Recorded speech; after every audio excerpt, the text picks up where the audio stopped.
Good evening, everyone. Thank you so much for being here at this time. I hope it really is a nightcap. I don't see enough glasses of wine. I hope you go get your proper nightcap. But I think we have a very exciting panel around democratic resilience taking place in 2024, which has been billed the super election year. 73 countries, 84 elections, 4.5 billion people going to election. So I'm hoping we can have a really interactive discussion. I think democracy is a very robust topic, and we'd also like to hear from you with any questions you'll have for the speakers. So next to me, I have Chris Murphy, who is a senator and a member of the Senate Committee on Foreign Relations. Hannah Newman, who is an MEP. Tawakkol Kelman, please correct me if I say your name incorrectly. I'm very careful at saying people's. Tawakkol Kelman, who is a 2011 Nobel laureate and the chairperson of the Tawakkol Kelman Foundation. Javier Shegil, who's the national spokesperson of the governing party in India, and Senator Ageman Rawlings, who is an MP in Ghana, and a member of the MSC's Women in Parliament initiative, which I think is really necessary, and I'm glad that's going on. So around the context of the election super year, there's a number of threats that have been identified. There's generative AI and how it's going to enable the spread of disinformation. There is global democratic backsliding. There's the World Economic Forum having identified disinformation as, I think, a second global threat. And I think it's really exciting that we have on our panel people representing countries that are going to election. So maybe I can start with you, Senator. So in a lot of these forums, I find that the conversation around democracy is always centered on the global north. So I'd really like your perspective on what is Ghana looking like. Do you have the same threats and concerns around generative AI and disinformation? And also just being a woman in politics and being on social media and how tough that is. Thank you. I think to start with, maybe I should just give it a bit of a context. Ghana is 66 years old, post-independence. We're in our fourth republic. This is we've had several coups d'etat since our independence. However, this fourth republic has experienced 30 plus years of uninterrupted constitutional rule. We've had several transitions of power, which means that one government, one party has handed over successive governments. So different parties have taken control of the government based on the elections. We have 275 members of parliament. It's a presidential system, but it's more of a hybrid kind of setup. So the presidential votes are based on 50 plus 1 setup. So the person who actually wins has to have had 50 plus 1 of the votes to be able to become president. And for the members of parliament, it's a simple majority. We have 40 women in parliament. On either side, 20, which is a very interesting phenomenon. I don't know how it worked out that way. We have more or less a hung parliament because we have 137 members of the government party. We have 137 of the opposition, and there's one independent who's opted to do business with the government. And so it's a majority group, but this has never happened before.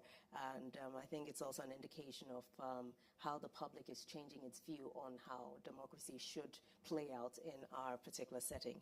And with regards to perhaps the threat of AI, I think it's something that we have, I would say, we have a population of over 33 million and over 17 million users of mobile phones. So that tells you the depth of the penetration of mobile phone users, which also means that the AI is something that is easy to use with regards to the population. I believe about 2 years ago, there was an incident relating to some foreign interference with our disinformation.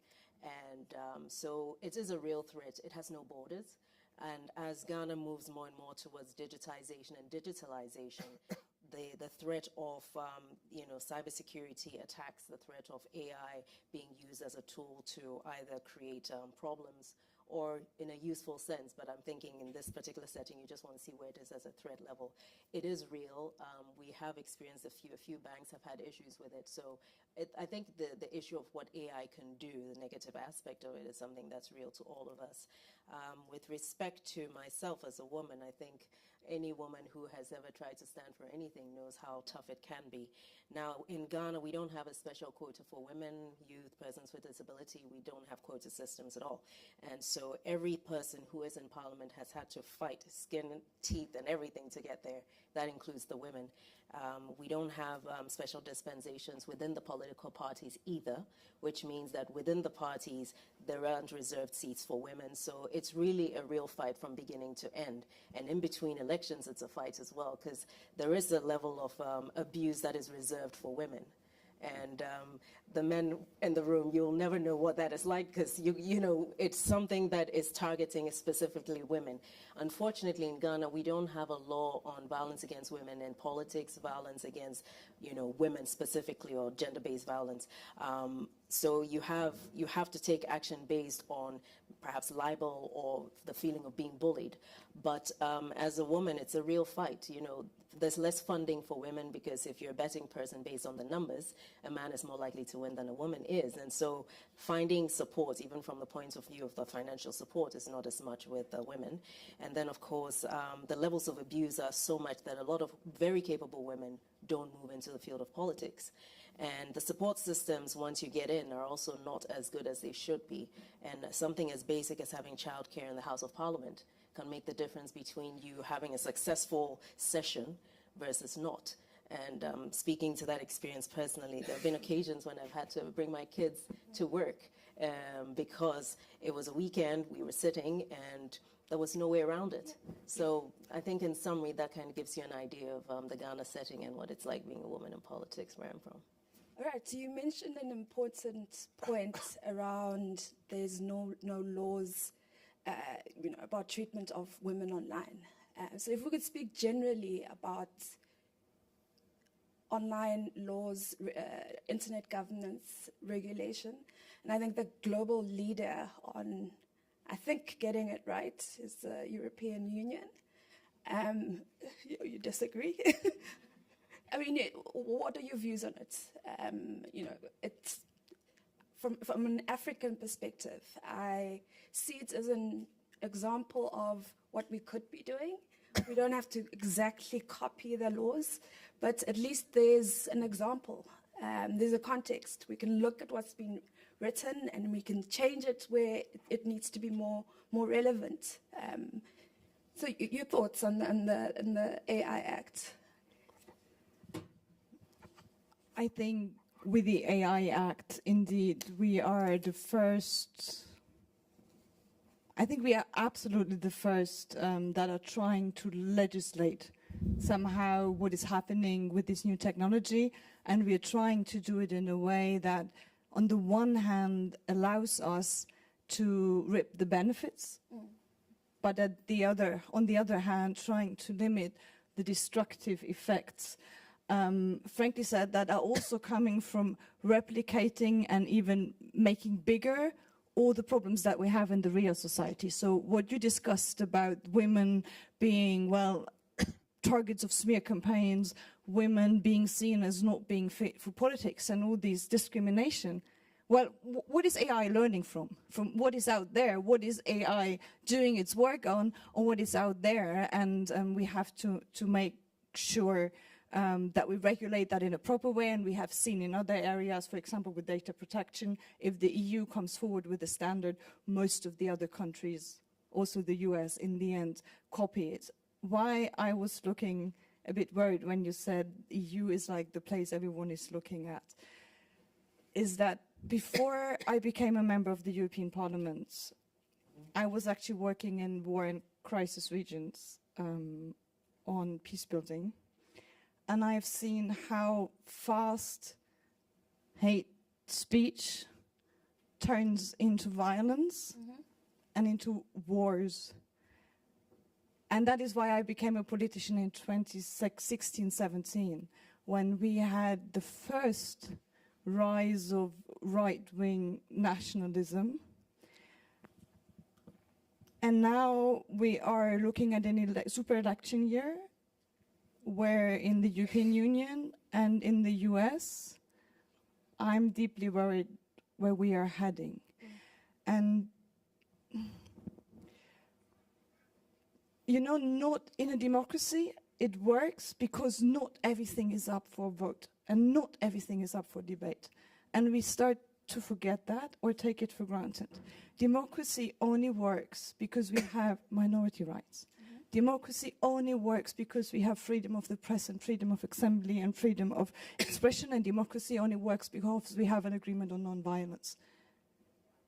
And that is the basis on which we can then have political party debates and whatever.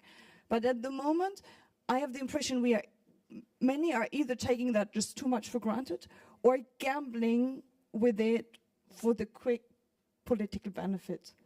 And this scares me, to be frank. This really, really scares me.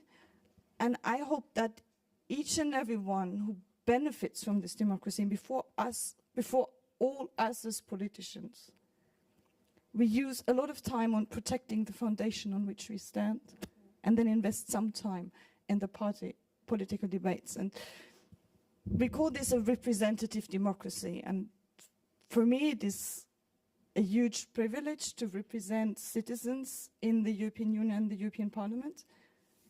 But there's another side of representative democracy, and that is we also represent, and we should represent, the values and the way of treating each other of democracy towards the citizens. And that's how we close the space of ambiguity that is being used by disinformation, that AI can tap in, or everything else. So we have to talk disinformation, we need to talk AI and everything, but it's on us to make the room as little as possible that we allow them to interfere with what we do and how we do it. And by we, I don't only mean us politicians, I mean everyone who benefits from democracy, and that includes media and the business. And really, let's not take it for granted. And I don't think we should take the arrogance that I still see too often, that what's happening elsewhere doesn't happen to us. It happened to us not too many years ago. Yes. I think you raise a very good point, particularly when it comes to the internet and regulation and legislation and the foundations of democracy. It's about traversing that very fine line between overregulation and protecting fundamental freedoms as freedom of speech. And there's been discussion from Facebook about not downgrading content that is political, which I think will have disastrous consequences for activists, for human rights defenders. Tawakkul, as an activist, I think from the Arab Spring, you became the face of the Arab Spring. I think it was at a time where social media was seen as a force for good, and now it's become a very negative space. If you could just give us insight on how you think things have changed online and how it's affected democracy across the world. Thank you so much. Is my voice, or I will take it? Yes.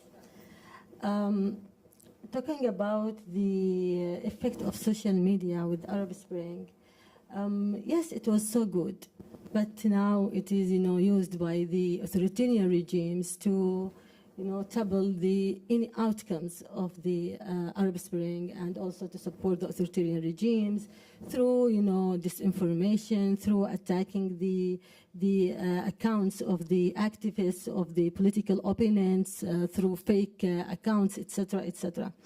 But it should be, when we talk about social media, we shouldn't just focus on the negativity of social media, because social media is the real and the benefit and the bliss of this age, of this area.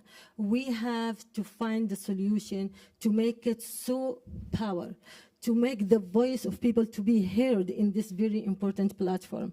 And I think that we will not be able to empower these new tools for the people to be the voice of the people, that will also make the people to be really engaged in the public life, in everything, you know, if the democracy itself is under threat. And this is the title of the 2024 year. Really, the democracy around the world is under threat. Now we have to ask, now we have more than 60 or 70 countries around the world are going, you know, to the election. And we don't know what is the result of this election. Will this result of the election lead to a real liberal Democrat leaders that will do their work, their duty to save the democracy and the freedom and the safety and security around the world, or we will go to more radical, you know, world, to more hatred, you know, leaders, etc., etc. And will the democracy will resilient in this year, or will it die? And I can assure you that it's very, very, very complicated year, and I am so worried about this year. But unfortunately, this is not because of the rise of the right wing on the extremist, you know, people in the, you know, to be leader, but also because of the decline of the liberal leaders, the Democrat leaders, the Democrat countries. They decline from their rule on, you know, protecting human rights and also protecting democracy inside their countries and outside their countries. Their voices is lower, it become lower and lower, more, you know, than, you know, the liberal one. Their commitment to help and to protect democracy is, you know, more and more, you know, less and less. So we need for this, you know, how those leaders will protect the democracy, how the voters, how the young people will decide and will protect, you know, the democracy. And unfortunately, what we see now, as I said, that those leaders, especially the Western leaders, in US, in Europe, in Britain, all of them, even the liberal, they are the one who are now participating in attacking democracy, while they, you know, give up, you know, the interests and the values, while they give up their values and make it, you know, replace it with the fake interests, with their alliance with dictatorship, with their, you know, decline and not listening to people who dying for while they are fighting for their freedom, for their democracy. So they are the number one who we should point and said, you are the one who attacking democracy when you decided to give up the value of democracy and to give up, you know, all the values and just, you know, handle, you know, just the interests. Thank you. Senator Murphy, talking about a slide towards authoritarianism, I think your country perhaps represents that as you head towards the polls. So I'm very interested in talking about solutions. I think we, as politicians, as activists, as civil society, we're really great at kind of problem identification. So a problem you've had in terms of generative AI were the President Biden robocalls. So what kind of steps do you think America needs to take to protect your democracy? You know, it used to be the beacon of liberal democracy, of how democracies should work, of constitutionalism. And I think that is now, that perception is starting to change. Yeah. Well, it's great to be here with all of you. Listen, I think we're missing the mark if our conversation around democracy is about the plumbing of the system, right? It's important to make sure that we're combating misinformation and that everybody can vote and there's an ability for people to be able to run fair and open elections. But the reason that there is a conversation happening in America right now about the utility of democracy is because even in America, right, which has, you know, maybe the deepest spiritual connection with democracy, our relationship with this form of government is utilitarian, right? We care about democracy because it is the best way to protect the common good. It is the best way to guarantee against the consolidation of power in a handful of elites. Remember, in our lives, we don't really reserve democracy for much of what's important, right? Our workplaces aren't run by democratic vote. We're very comfortable with hierarchical systems in the workplace, right? I love my kids, but they don't get an equal vote in the decisions that my wife and I make. Our favorite sports teams, right? The players don't, get together and call the plays a coach does.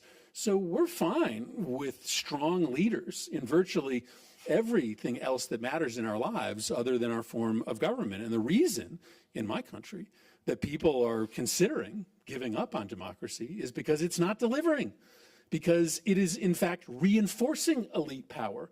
It is not distributing power. And so I worry sometimes that when we talk about democracy, we end up talking about the rules of elections instead of the fact that people are actually engaged in a pretty rational conversation about whether it can keep up with a world that is moving way too fast. And let's just be honest, the autocracies of the world are more nimble often when it comes to dealing with really difficult, vexing challenges. And so to me, a conversation about democracy really has to be about making sure that it is delivering for regular people, for the masses, and not spending so much time talking about the rules of election and electioneering. Yeah, thank you. Shirgul, if I can pass to you. I think we spoke about this earlier, how a lot of the focus is on the global north and what's happening with elections. And I think elections are the pillar of democracy. And it's really dependent on who is in government in terms of the protection of civil rights, of freedom of expression, freedom of the press. India goes to the polls this year. What concerns do you think the global community needs to be aware of in India that you'd like everyone in the room to know that this is what we're worried about? This is what the people of India are worried about. With generative AI, I mean, the conversation about the super election year is about generative AI and its risks. And there's kind of a debate between people who say it's not a risk, we're panicking over nothing, it's not going to happen. And then there's the other side that says it's big risk, something bad's going to happen. But I think we've seen in Pakistan, in Bangladesh, in Indonesia, the use of generative AI. So if you could, I don't know, be the voice of India as what do you think the concerns are as you head towards election? What should we know? What should we be looking out for? Okay, I'm going to tell you the good, bad, and the ugly as the dialogue goes about this election. See, by sheer population, the lion's share in the super election year goes to India. 1.4 billion people, out of which 945 million voters. 945 million voters. To give you a background, India's democracy has had an interesting journey. That's why I will come to the risk also. When India got independent in 1947, the British Prime Minister said on record, it won't survive. India will be ruled by bullet and not ballot. India will disintegrate. That's 1947. Today in 2024 and 23, the US Secretary of the State said, India is the biggest expression of free political will anywhere in the world. So that is the trajectory of Indian democracy. By sheer numbers, are we susceptible to risk? We have our strengths. We are robust. We are resilient. We are responsive. 1 million polling booth stations, 1 million. 6 national parties, 56 regional parties, 2,643 unrecognized parties.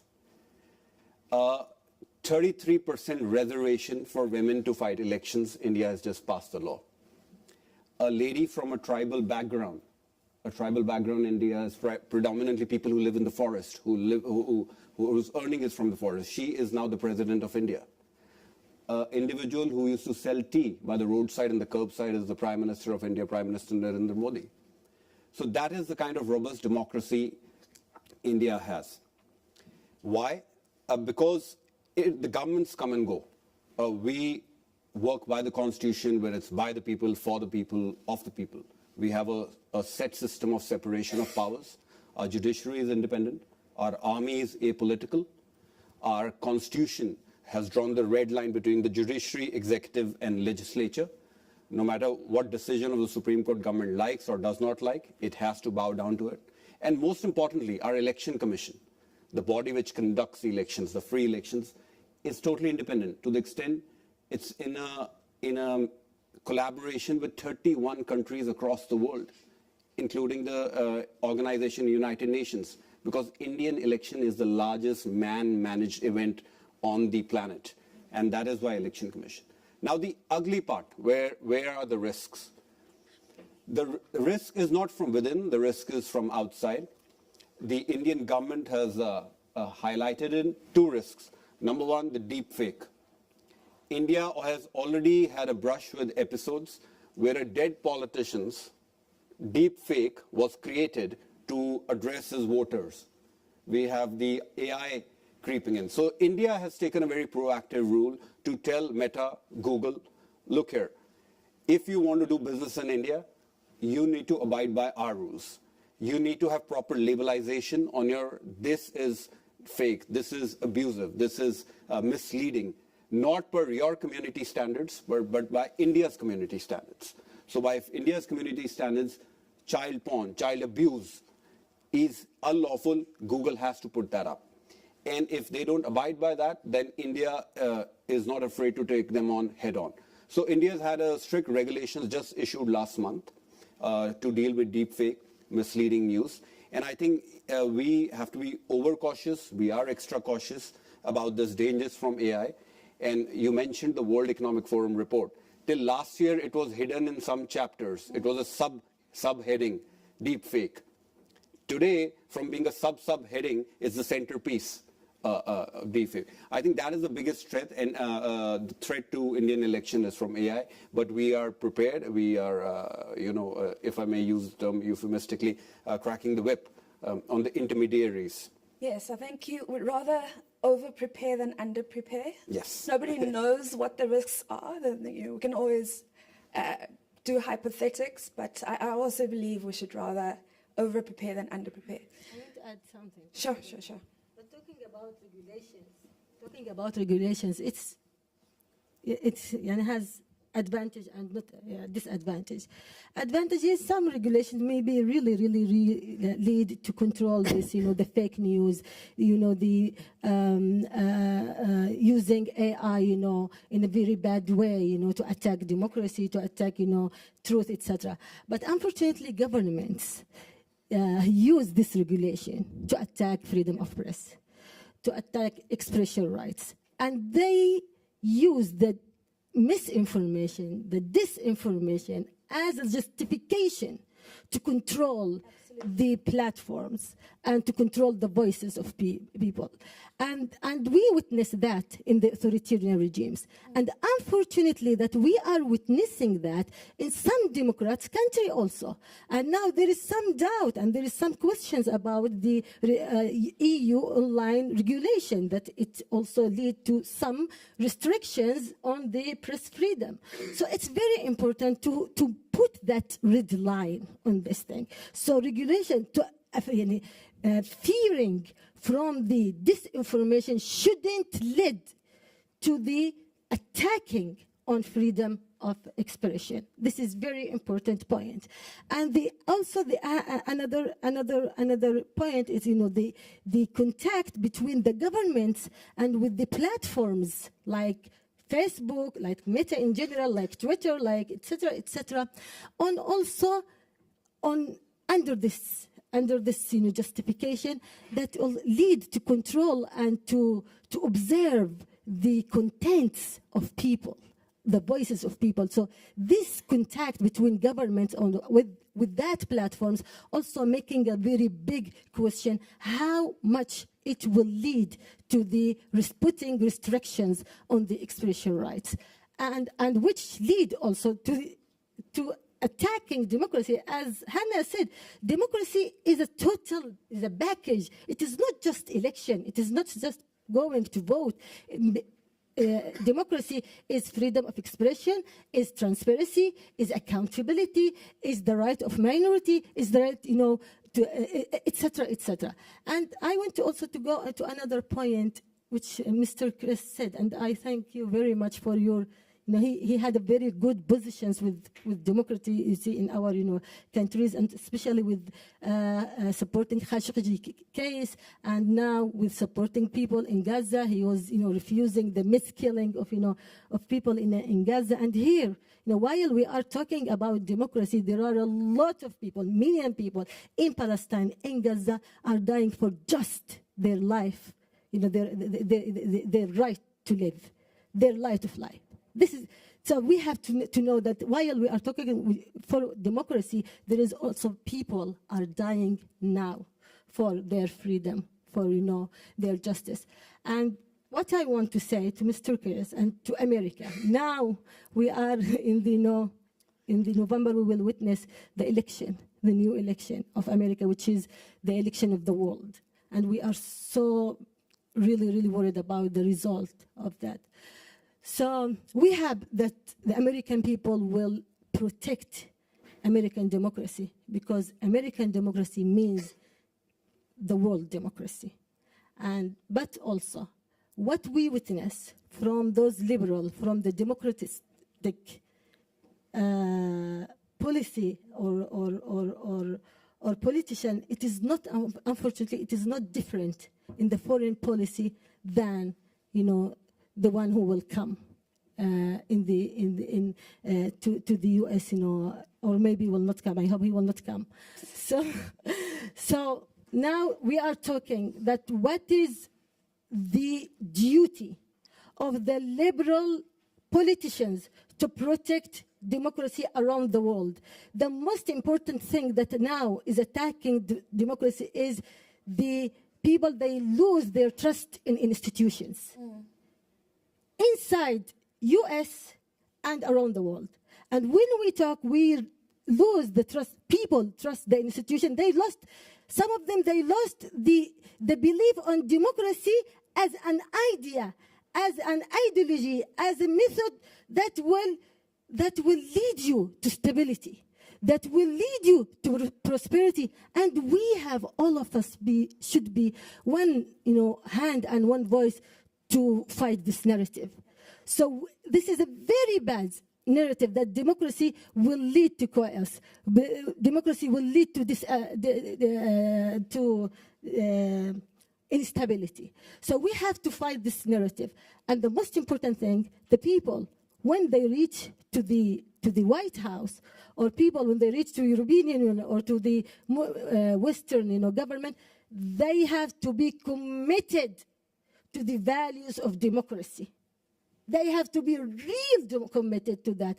Otherwise, they sell democracy to the wealth countries, to the dictators. And this is why we are now witnessing how the dictatorship camps become stronger than the democratic camps. Absolutely. Because those politicians, those liberal politicians gave up, the values and principle of the democracy. You. I think those are very powerful words. I hope everyone in the room agrees that democracy has to survive. Constitutions have to survive. The freedom of expression, the freedom of the media, the right to life, those need to survive. And part of the MSC platform is to discuss solutions. I'm really interested in solutions. So just to open up to the audience, because this is supposed to be an interactive discussion, any points you might have. I've noted you, Ambassador, if I can. Yeah, hi, start. thank you. Is this working? Yeah. When we start talking about solutions, I actually wanted to go back to something that Senator Murphy said that I think relates to actually this very important election and this that's happening in the U.S.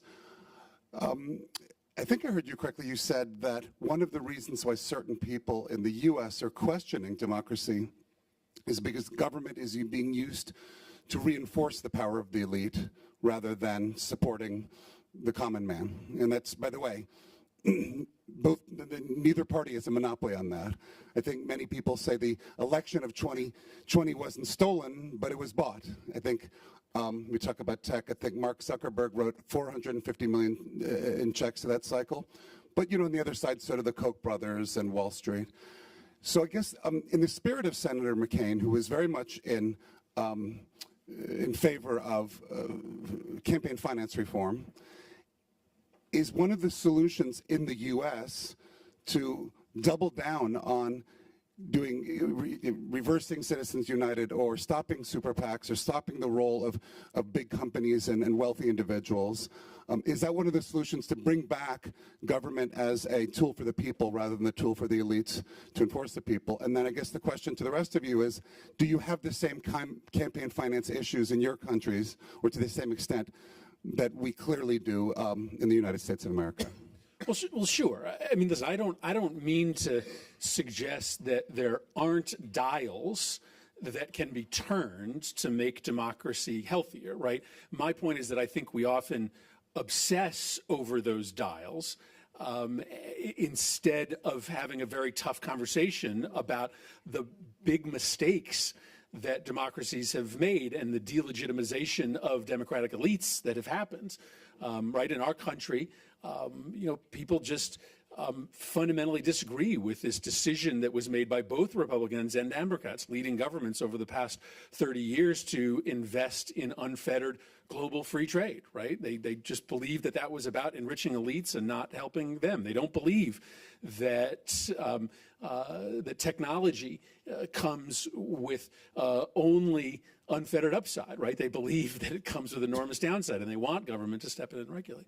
But there are these dials that you can turn, and I would name two of them for you. One of them is campaign finance. We are the wild, wild west in the United States.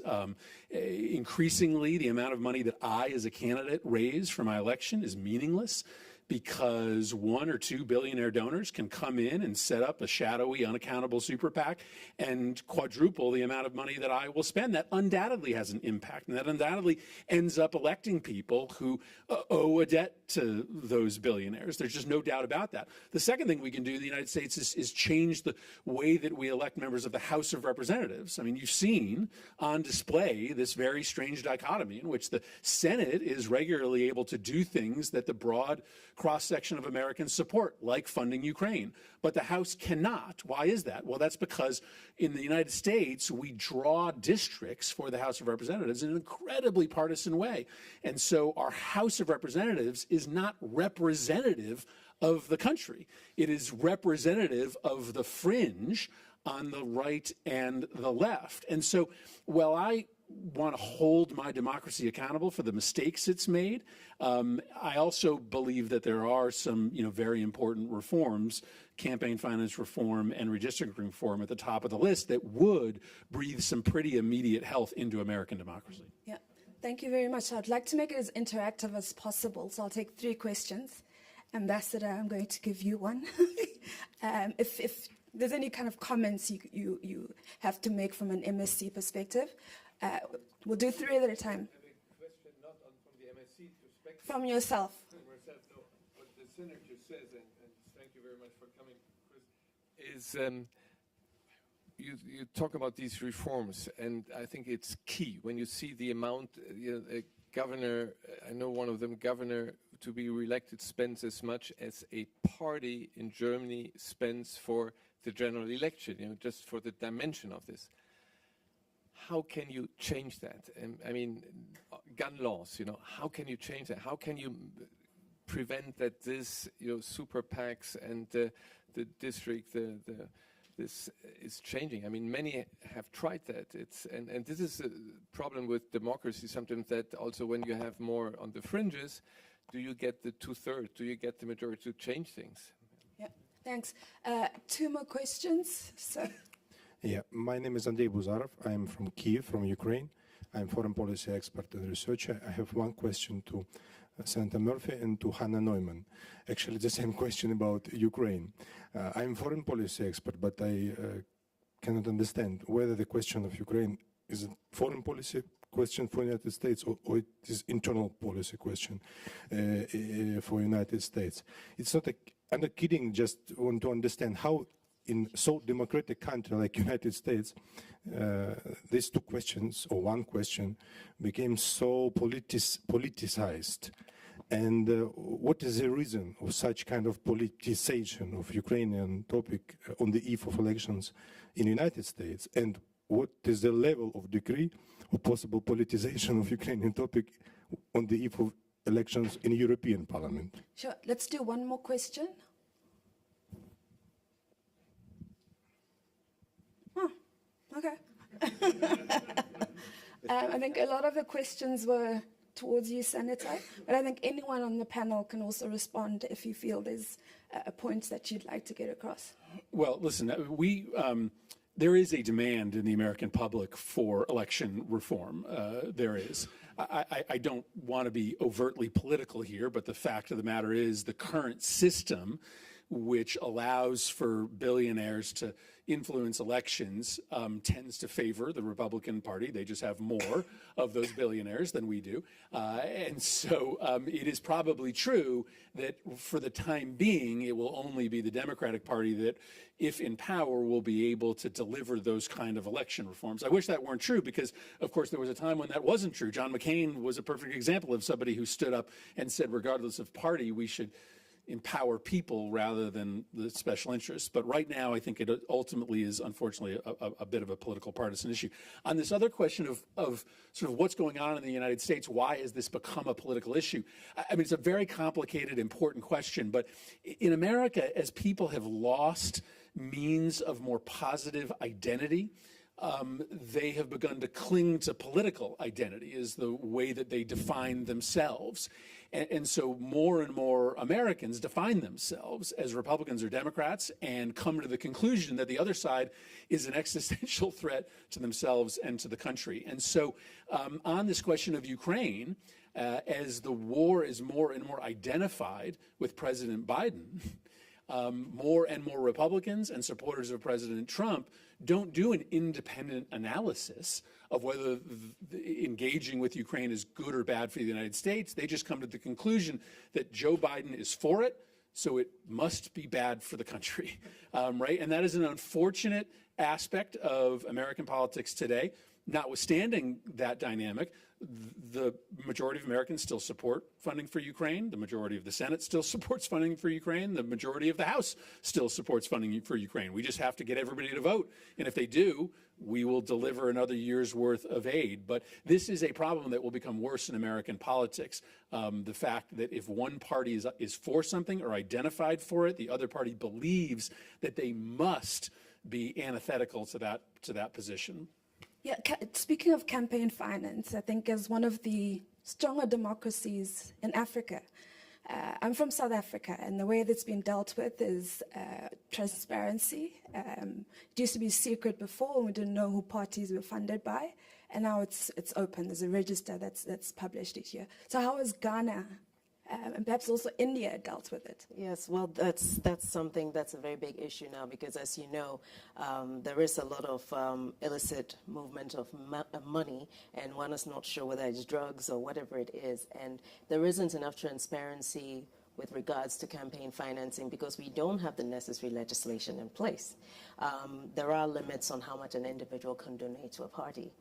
We know, by law, you can't have money coming in from outside the jurisdiction. But as long as people are not transparent about where the money is coming from and who's giving the money, there's no way to know exactly how much anyone is donating to a party, where the money is coming from. I mean, we have all sorts of laws in place against money laundering and, cybersecurity and all of that. But if within the body politic there isn't enough of that will on both sides of the political divide to push for proper legislation on campaign financing, then there's this gray area which nobody really knows what's going on in there.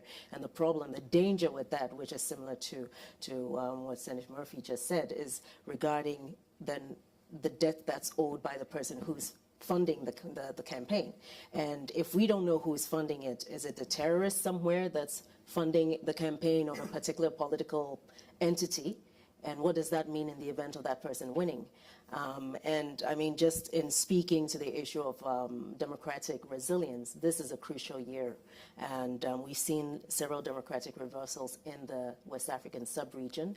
And it's very easy to stand from a distance and pass judgment. But if you look a bit closer and you consider the fact that when democracy is sold, you're told, you know, there's this inclusivity, there's the pillars of good governance, which means that as citizens, what you need is going to be given to you in timely fashion. You're going to be given the necessary amenities, whether it's water, clean water, whether it's roads, whether it's hospitals. And when you have a situation when it's been sold that way to the people and government is not able to deliver, and you have pockets of ungoverned spaces within a country because local governance isn't working either. And then on the flip side, you have the so-called terrorists, and excuse me for using the word so-called, but I'll put into context. Someone who has an agenda comes into a community that doesn't have water, provides water, does not have electricity, somehow makes them have access to power, whether it's by generators or whatever it is. That community does not see that person as a terrorist, does not see that person as a violent extremist, in spite of whatever criteria we use to judge who those people are. So if a failure on governments to actually deliver on what the pillars of good governance are for the people keeps happening, what it keeps doing is further eroding the trust that people have in what the system is that we call democracy. And when that keeps happening, I'll give you a very peculiar example. And disclaimer, I'm an elected member of parliament and I do believe in the tenets of democracy, but I need to put into context some of what we're seeing and we may not really understand from a distance. To actually go from a major in the army to a lieutenant colonel, you need to have a degree.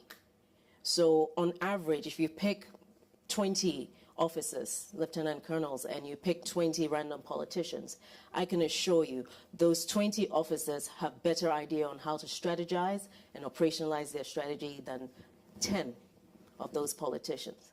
So when you're looking at what's happening in the Sahel, when you're looking at what's happening in West Africa with what is happening, you're not looking as simple soldiers who have taken over in a coup d'etat. These are people who understand the prevailing issues. Some of them have been on the front line where they're seeing their governments failing, where they've seen situations where the persons in government are living very lavish lifestyles. They are sent out to go and enforce peace in certain parts of the communities where government is not delivering on the basic things which are supposed to be rights entrenched in a constitution, you know, as a citizen. And there's this total disconnect. And they're not being provided with enough hardware. There isn't enough soft power coming into play to help those communities to have that resilience so that you don't have young people getting radicalized. When all of these things are not falling into place, that battle to actually allow democracy to consolidate itself and to develop becomes a losing battle because the very real bread and butter issues are not being addressed. And it becomes this abstract concept of we're selling a system that is not delivering. And when an election happens and in a random, let's say, developed country where a change in election is really a bit about how something is achieved, but it doesn't change whether you get water in your taps, it doesn't change whether your medical insurance or welfare system works, there's room for have a discussion about whether the democracy is working in the best way it should do.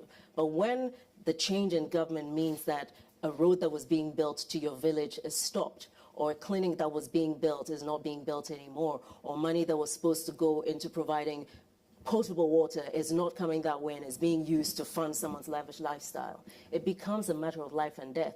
And then the issue of what happens with regards to violence in elections or in the lead up to elections, you can now paint a picture of understanding why it becomes such a tense issue, because it's really, for some people, a matter of life and death.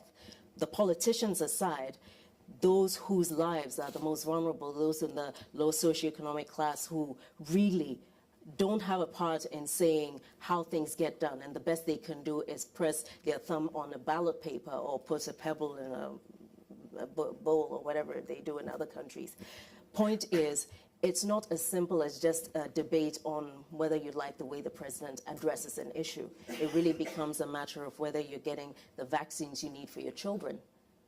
because money has been misappropriated. And so I think the issue of democratic resilience really affects us differently, and to be able to really fairly assess it, we need to have to contextualize each situation and understand the peculiar dynamics, and then see how we can apply the rules of law, the rule of law, how we can apply the pillars of good governance, and all of these things that add up to make a democracy what it should be within the context of each country.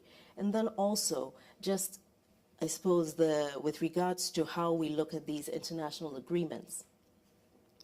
Some of these countries in the sub-Saharan Africa that are not under constitutional rule still have very vibrant economic transfers with some of the more developed countries, uranium, gold, oil, whatever it is. And so there is a slight refusal to have that honest conversation about the fact that on the one hand you're saying go democratic, but you know what, this is the politics. What about the economics of it? We're doing business with you. We can kind of just keep doing business while you try and figure out what to do with your democracy. There has to be a point of convergence where we understand that to continue to do business with someone who is not actually delivering with regards to providing what they need for their people is also an indictment on whoever is doing that trading. And so we need to really have that conversation of how do we ethically make that transition between how I suppose, the West, as we say, to the global South. Where is that point where we say, look, beyond profits, where can we have that conversation about how we are treating one another, the dignity of our citizens, and making sure that in establishing business transactions, whether it's the multilaterals or government to government, we're making sure that it's not staying at that top level, but it's filtering down to the ground level. And I think these are important things to ensure that democracy survives. Same question to Mr. Shergill, because I think sometimes there are very negative stereotypes about Africa and democracy, the global South and democracy. But I really think there's lessons that we could share about democratic resilience. So same question to you about campaign finance. How have you dealt with it in India? India and Africa do share a very strong bond. India fought for Africa to be included in the G20, being the voice of the global South. And I think from campaign financing, a very important judgment, in fact, Supreme Court delivered yesterday, that the electoral bonds, where the donor name was anonymous, has been scrapped by the Supreme Court. They said it's not transparent.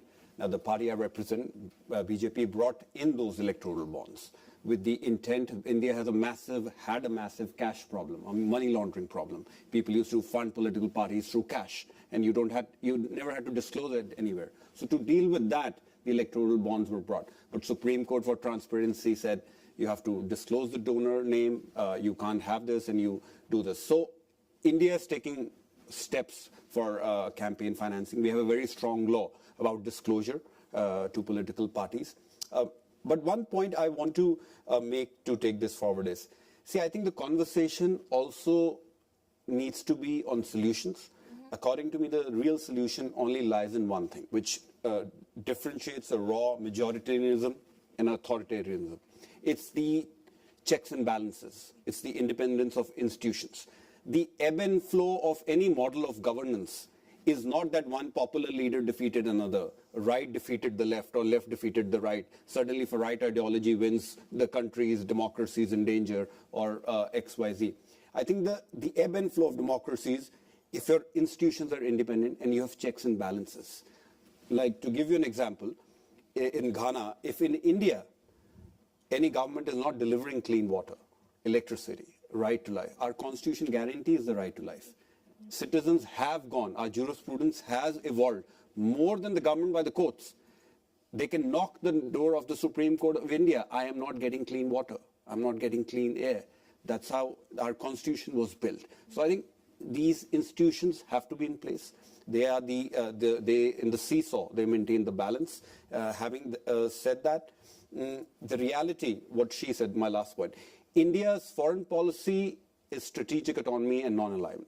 India does not believe in giving certificates on any form or model of governance. Because I think in the end, we all have to understand the commercial realities. Realities that every nation's governance model is suited according to their population.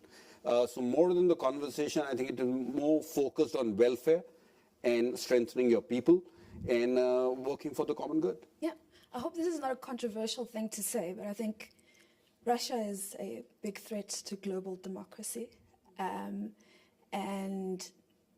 in different parts of the world, in Africa, it's Wagner troops in exchange for uranium, access to diamond mines. The MEP, just to give you an opportunity to respond to the question from the gentleman in Ukraine. Thank you for giving me that opportunity, because it is actually a question and an issue that is not only close to my heart, but I think close to the heart of most members of the European Parliament, and to the question at stake, the resilience of democracy. And you asked, is it a foreign policy or is it a domestic policy issue? And that is an important question, because I think the way we discuss it in the European Union, we have people who see this as a war that's happening somewhere else that is important to us. We do as much as we can. Or we have to see it as a war that is right now happening in Ukraine, but if it doesn't stop there, at latest then, it is our war, and we have to do everything for Ukraine to succeed. And that's a different thing. And then the debate starts about the costs, and, well, the money that goes to Ukraine can't be spent on social welfare programs inside the European Union, or we start discussing the debt issue. I don't want to bring that discussion into here, because that's going to blow it up. So I think emotionally, everyone stands with Ukraine, but it remains a constant struggle to secure enough resources when it means that resources are there just once. And I actually want to, before all, acknowledge and applaud Ukrainians like you, and you're by far not the only ones, who consistently over 2 years now bring this message here and make sure that we do not forget the situation in Ukraine.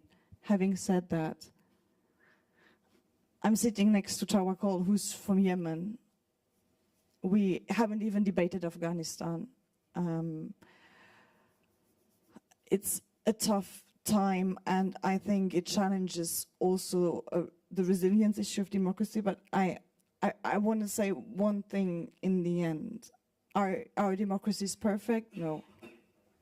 Do they deliver enough on the social? No. Do we live up to our ambition globally when it comes to each and every of these conflicts? No. Does any other regime, form of governance do better?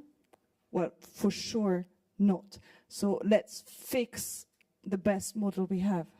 Absolutely. We've unfortunately run out of time, and I think that's a good note to end. We need to fix democracy. We've unfortunately run out of time, but I don't think it's over. It's a nightcap. We can network and ask more questions.